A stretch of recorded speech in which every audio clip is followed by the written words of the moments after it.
All right, welcome to another edition of 10 Minutes with. Kate's using the excuse she didn't get the invite, so she went to bed already, so I don't know what to say there. I bought her this great prop to use on the show, but I guess we'll have to save it for next week's episode. So I'm running the show all by myself today. So this, our guest here today, I actually was hoping that this would be our first in-person show, but the pandemic kind of changed that.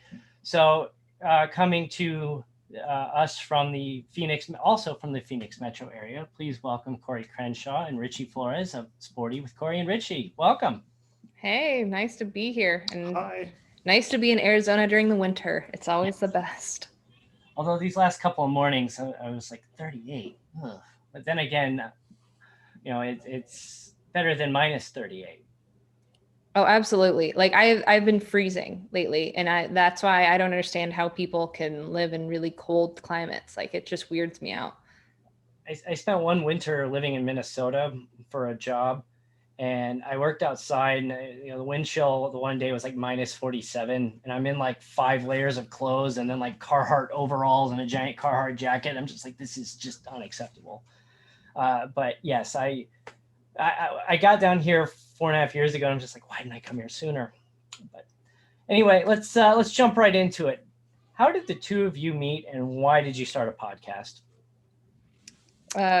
Richie, do you want to take that one off? Sure. So Cori and I both went to ASU. We are both graduates now of the Cronkite School there at ASU, the School of Journalism. There you go. Yeah, exactly. And so we met when I was going into my senior year of school, so my final year of school. Cori and I met like in the summer. We just happened to be doing some broadcasting work in the summer for a local hockey program, Mission. If anybody in the Phoenix area, and you're hockey fans, you probably know about the Mission program here in Arizona. And so that's how Cori and I met. We met that way and started doing those games, and we hit it off for whatever reason. And we've known each other. That was 7 years ago, Cori.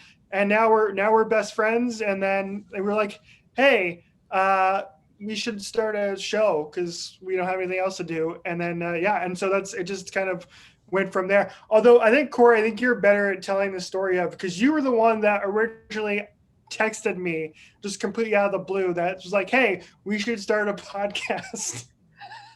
Well, so how we started the podcast is a little bit interesting in the fact that, I think, okay, so when Richie and I first met, I was doing more, but Richie did a lot of more like play-by-play, and then I was doing a lot of intermission stuff, which now that I'm saying it out loud is the most like gender position thing ever. I was doing a lot of the intermission stuff while he was doing play-by-play, and so I had been essentially my boyfriend was on the team, and so I wasn't able to cover the ASU after a while. So I would literally just go upstairs and hang out with Richie, and we would just talk hockey like quite a bit. And it was kind of where our friendship bloomed. And so then he became good friends with my boyfriend as well. And so at his graduation party, we were all just kind of talking about sports like we all kind of do. And so then we had thrown around this idea because a friend of ours actually needed video for his reel because he was in film school. So he needed some video of like a show or something that he had produced. And a lot of the stuff that we had done initially was on camera. So we were like, you know what, why don't we just do a podcast that we can turn into a web show? Not many people were really doing it at the time because people were just doing podcasts and didn't really worry about the video part of it. And so we were like, why not? It's something different. And we kind of just talked about all of Arizona sports at first. And the name everyone always likes to ask us about, it literally came, we were at, what Mexican restaurant were we at? We were at a Mexican restaurant on Cinco de Mayo, and we were all drinking a bunch of beers and margaritas. And someone goes, Sporty. name it Sporty with Cori because it rhymes. And then we literally just were like, why not name it Sporty with Cori because it rhymes? And then we just went from there, and we basically just, it was us and our friends that kind of started it, had a bunch of fun with it, and just kind of went from there. And then eventually we got approached by Isha and Dylan, who run the Hockey Podcast Network, and we were their first podcast that went on to there. Richie and I kind of thought it was a good segue anyways. Hockey is our main sport as it is. So we just kind of solidified ourselves into the Coyotes world, and here we are today.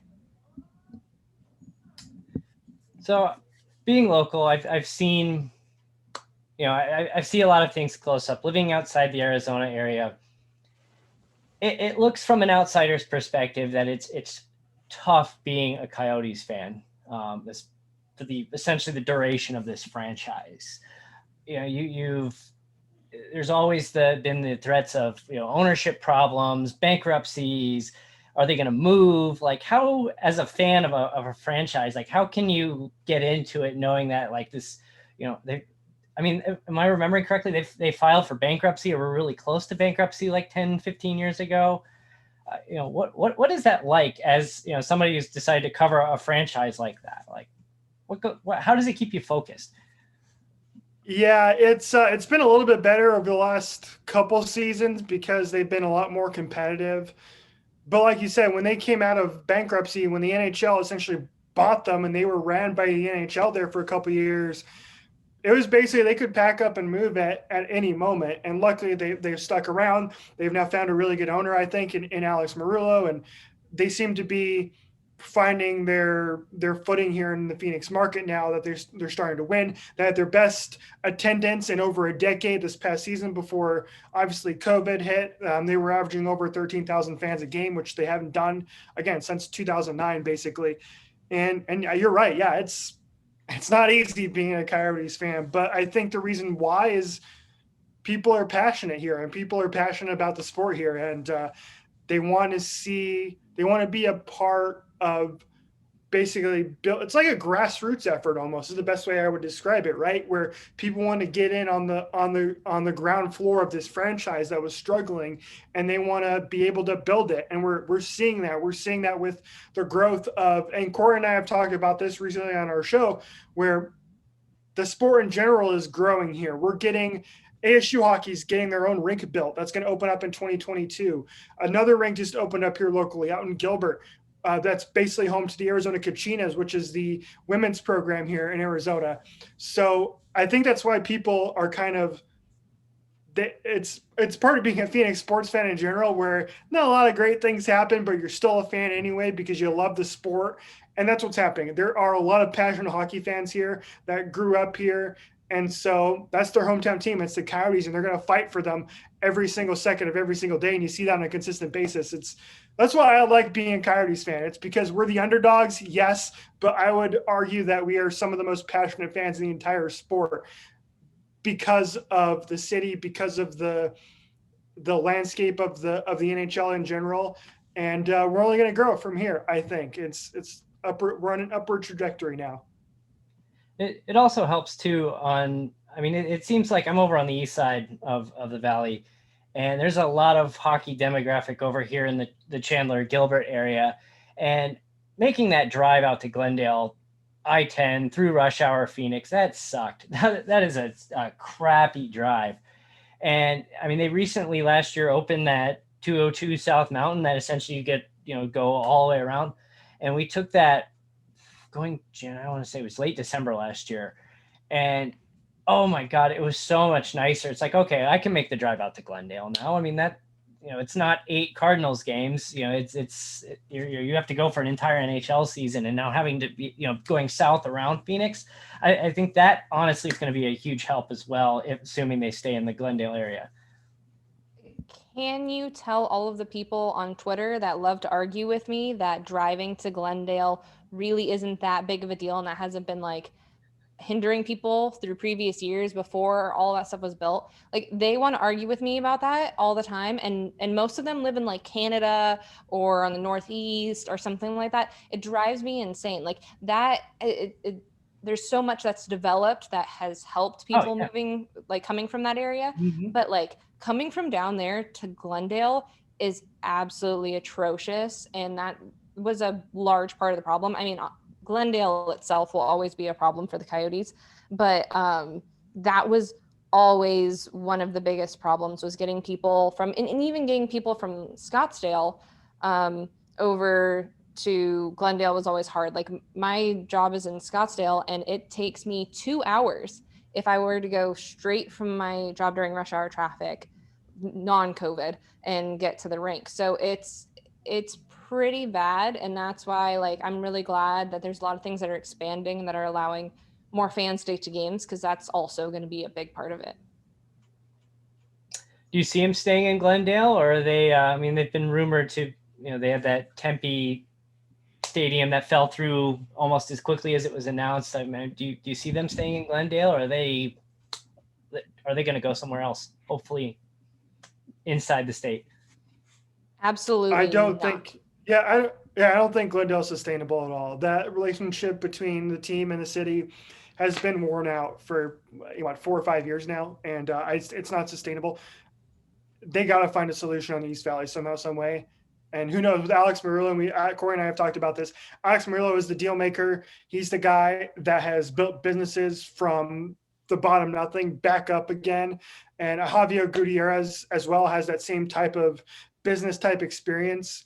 And so if anybody's going to get a deal done, it's going to be those two. I have faith that they're going to be able to find a way. And in my opinion, they're going to have to find a way to somehow, some way work a deal with the tribes here in Phoenix to try and do a public-private partnership, and most of it be private money, because as we've seen, it's just really hard nowadays to do a public funding of an arena. It's just never going to get past here in Arizona, unless anywhere across the country. So if the Coyotes do want to remain here long term, and Cori and I have been open about this on our show, they got to find a solution, and it's got to be on the East Valley where most of your fans are. I don't know what the timeline is in terms of, all right, well, if they don't get it done by the state, then they're going to be on the move. But I have faith in Alex Murillo and Javier Gutierrez that they're the guys to get it done. No public stadium funds unless you're the Phoenix Suns. I still don't know how they pulled that one over. Because the only reason they did that is because it didn't go to the voters. It was just on the city council, and Robert Sarver was like, "Hey, here's some money on the side, guys. If you give me my money, here's some campaign contributions."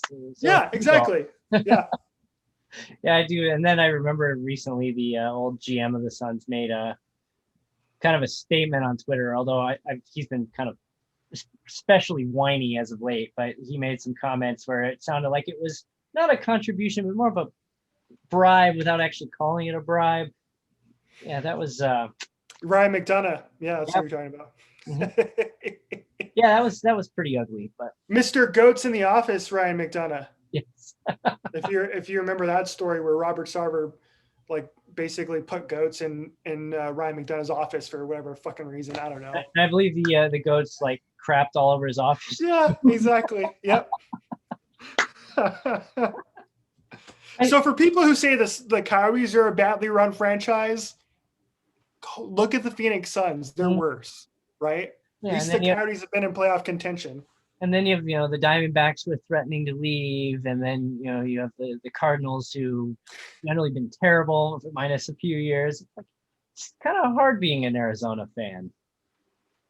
Absolutely, it is.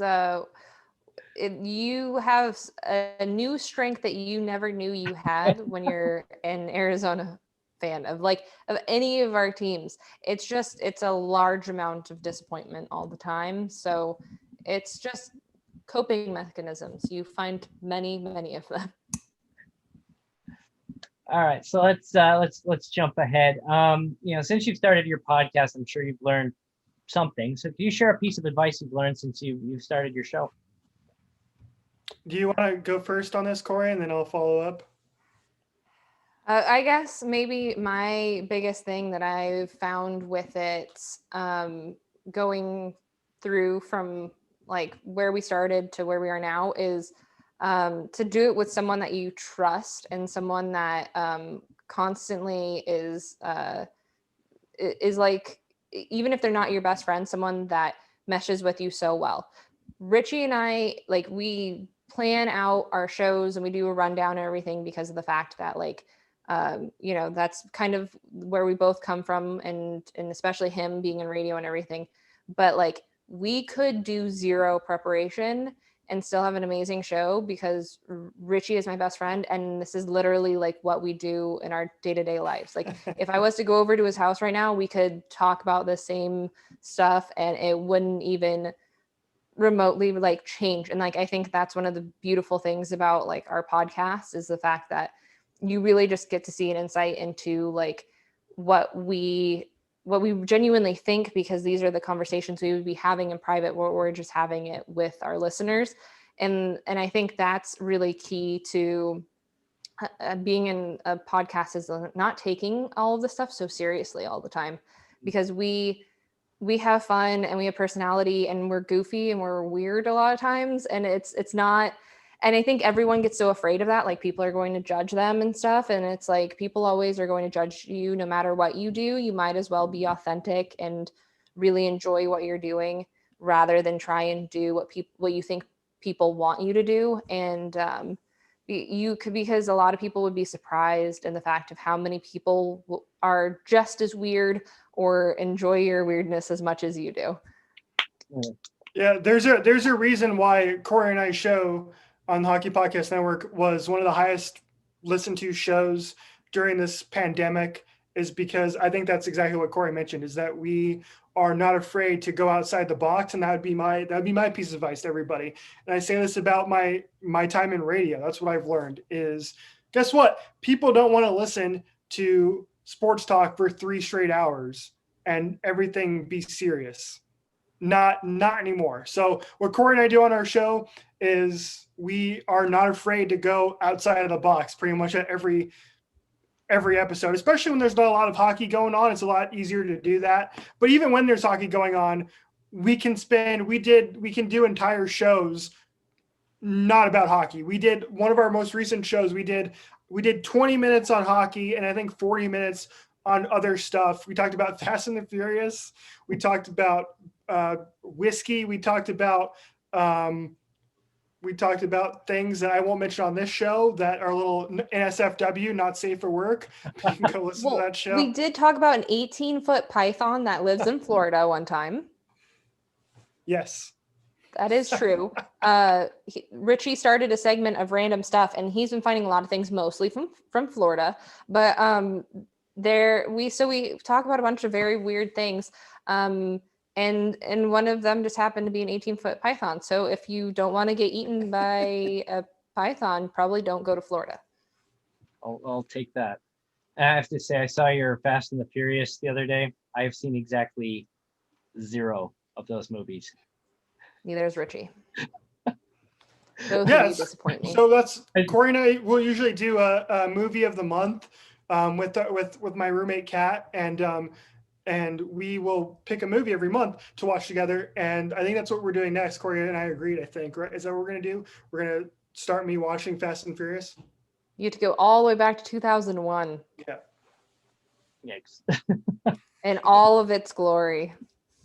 I mean, that's such a, not knowing anything about it. It seems like the thing kind of tailed off, and then all of a sudden it's like, oh, it's back and it's bigger than ever.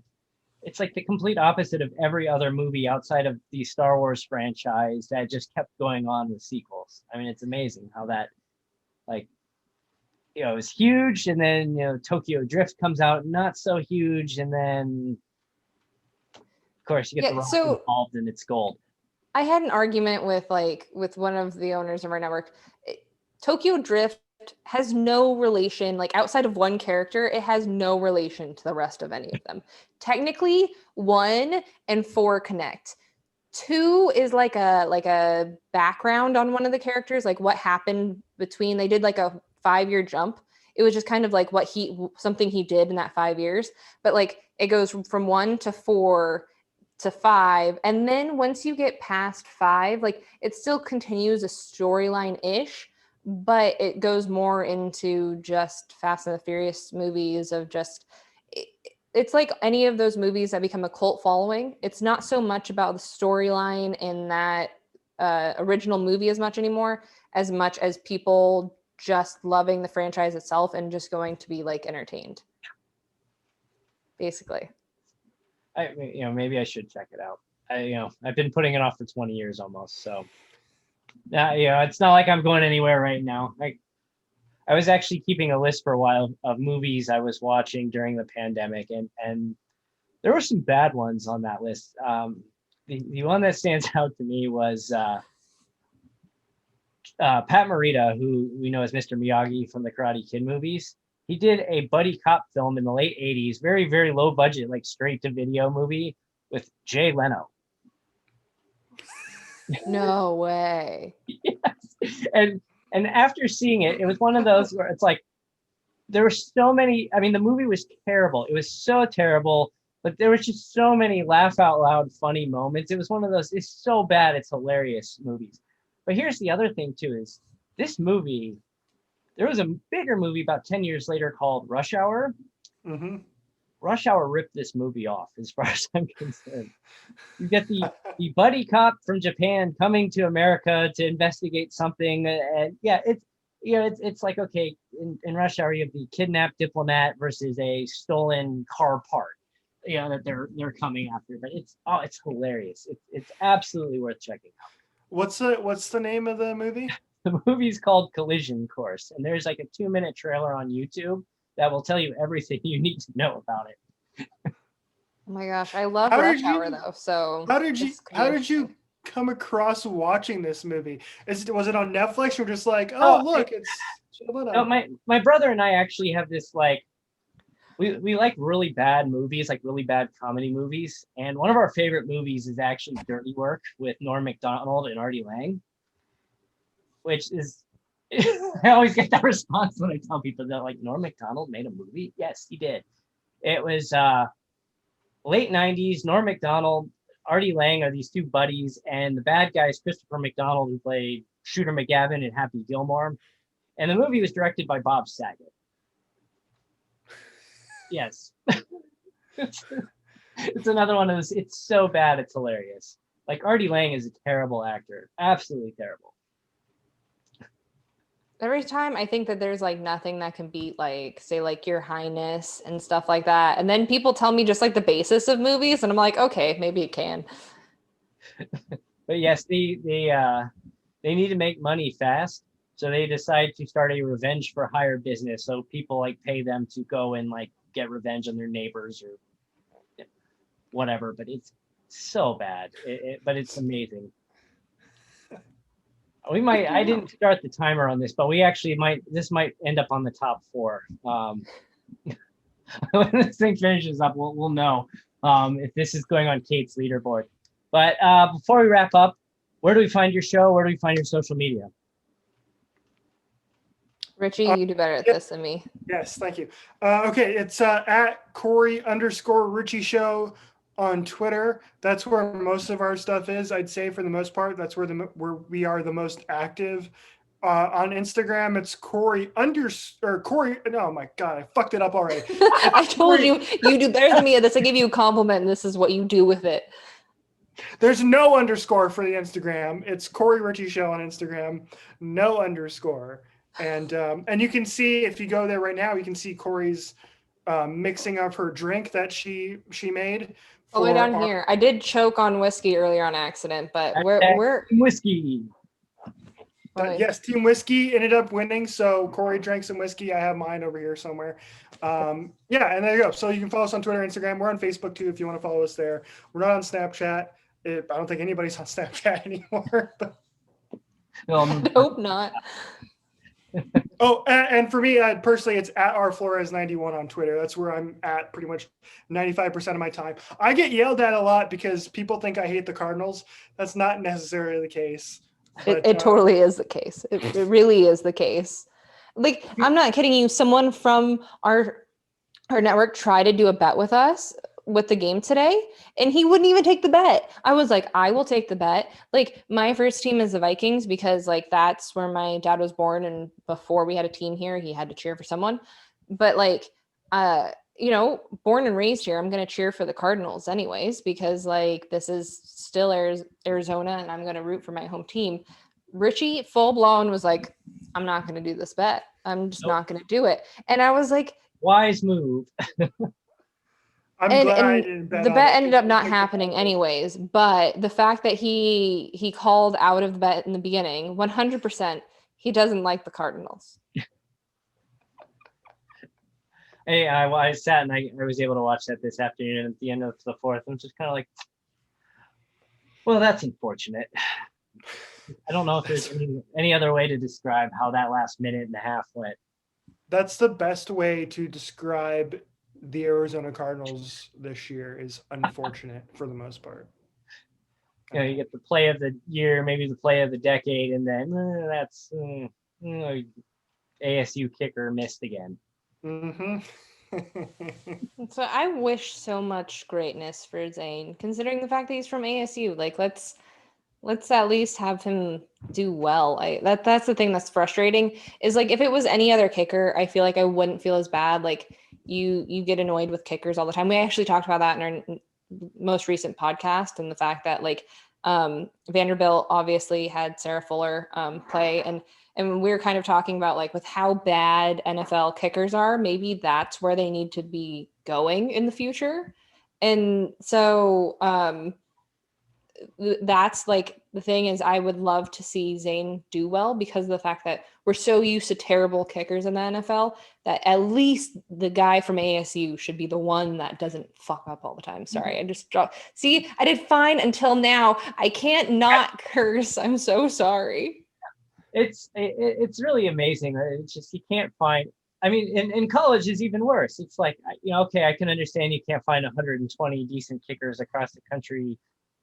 But the NFL, like, you should be able to find 32 kickers. You should not be having to sign, like, Adam Vinatieri until he's 48, Matt Bryant until he's 46 or 47 or whatever. It's like, it's these guys, like, if you're decent at your job, you're going to hang on for a very, very long. I mean, Morton Anderson, he was around forever. I mean, as a Vikings fan, I probably shouldn't mention the other Anderson, Gary.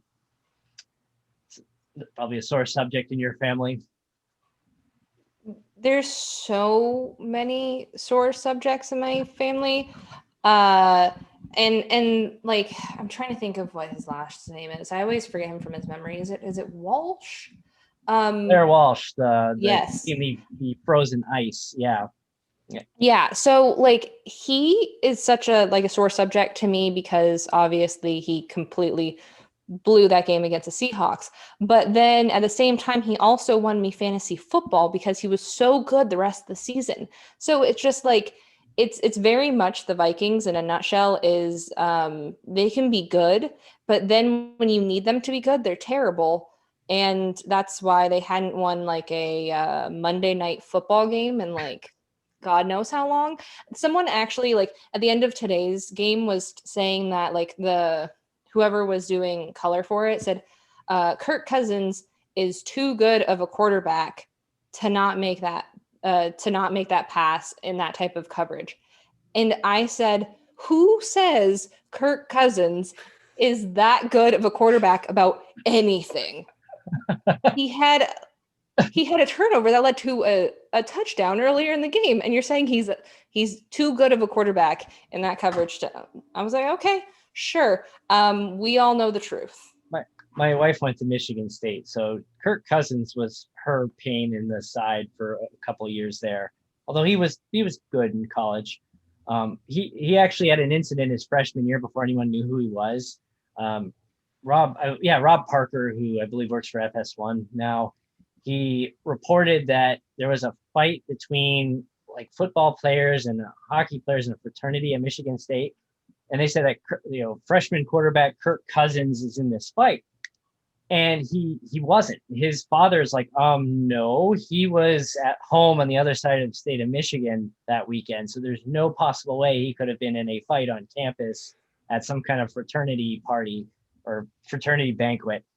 And apparently Rob Parker botched his source, and the person involved in the fight was a cousin of a football player. He heard cousins and put Kirk Cousins.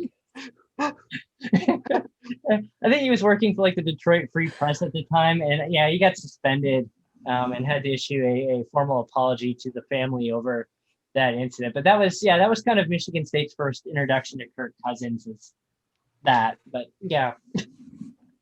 Is that a cousin of a football player, not Kirk Cousins?